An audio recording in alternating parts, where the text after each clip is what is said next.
म्हणून बहिणीनो हवा ह्यो गावरान ऊस आहे आणि ह्यो हवा किती ऊस दिलाय माझ्या आईने काय रे हो हो हो आपल्याला उरकून जायचंय बहिणीनो भावांनो इकडं बघा जवार आईचा जीव आहे तवार काहीतरी माणसाचं खरं आहे माझ्या भावाच्या इथं ऊस आहे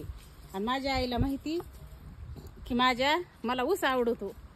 दारात गाडी आणून टिकविली की माझी आई दररोज फोन करती चांगला चांगला ऊस निवडून ठेवती ऊस खायला ये आम्ही शिवला दवाखान्यात घेऊन गेलतो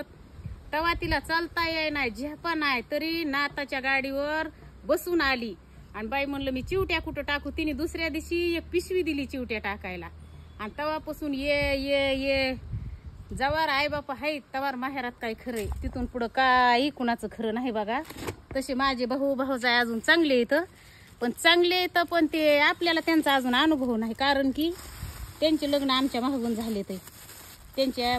आम्ही वर्षाला 6 महिन्याला गाठ भेट एकदा होती त्याच्यामुळं नाहीतरी जगापेक्षा बऱ्या आहेत हवा तिला बी हंड्या दिल्यात आहे तिच्या लेकीने दुसऱ्या माझ्या बारक्या बहिणींनी तिने त्या मला लावून दिल्यात आहे हवा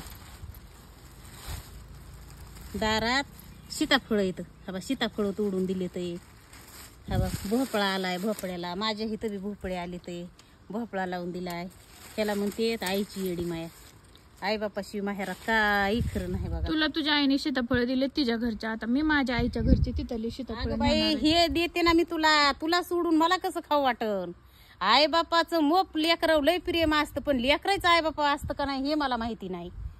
आणि ज्यांचे आई बापा आहेत तेव्हा तुम्ही काय करी जा भेटायचा जा म्हणूनच मी रोज येते बघ तुला भेटायला बघ बर तू लोकांना सांगते स्वतःच्या पुरीला हे करीत मी काहीच करीत नाही बाई तुला माझी किंमत नाही तू रोज येतीस जातीस म्हणून बाई सकाळी पोरग आणून सोडले ते पोरग मला किती बेजार करते तुझा नातोय मामा लोक कारखान्याला गेले आजीकडे ठेवून आणि मी कुठं नाही म्हणते पण तू म्हणते की मला तुला कोणचं कमी पडून दिलंय सांभाळीत नव्हती का तुझ्या दुसऱ्या बहिणींची लेकर आणि मग मी कुठं नाही म्हणते मग तुझ्या लेकाला सांभाळते की मी तू कंटिन्यू सांभाळ ग महिनाभर आमच्याकडे आणूच नको अगं बाई ते तुझं ते पहिले माझी आई सांभाळीत होती ते 10 लेकर बराबर आणि तुझा एकला ना तू आलं बघ सांडीचं काहीतरी घेऊन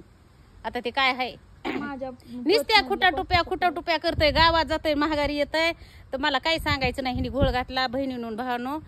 तुम्ही काय करा जवार आई बापा आहेत तवार आई बापाची गाठ भेट म्हणूनच मी रोज येते रोज मी येणार आता इथून संसार करू नका म्हाताऱ्या आई बापाला भेटायला जा आता मी पुढच्या आठवड्यात मी पेशल भेटायला जाणार आहे माझी आई तिसरा पारा 4 वाजता आज काय तुला नेते तुझ्या आईकडे भेटाय आजच काय सकाळीच उसन ती लावून दिलाय आजच जाऊ ना पुढच्या आठवड्यात माझ्या आईला शंका अनारसे आवडते बाई मी अनारशाचं पीठ अनारसे करू तळीते त्यांना तिथं सुतक आहे आणि मग सुतक फिटले माझ्या आईपाशी रात्रभर जाते राहते येते ह्या दुनियात बहिणी होऊन भाऊ हो काही खरं नाही आई बापा शिवी जवार आई बापन ज्यांची आई बापा आहेत ते लय मोठी भाग्यवान आणि ज्यांना नाही तर त्यांना विचारून बघा आई बापाची किंमत आणि जवार आहे तवार जायचं यायचं भेटायचं बोलायचं मला जायचं होतं पण माझी लेक म्हणली मी तुला सगळं सामान हे घेऊन येते मी घेऊन आले ती म्हणली नाही तुम्हाला भेटायला घेऊन आले ना मग तिला हे माझ्यापासून सीताफळ आहेत म्हणून बाई घेऊन का जायना मी खाल्ले काय तू खाल्ले काय तू खाल्लेस तरी माझा आत्म्याला शांती झाली जमतंय मी ते बी नेते हे बी नेते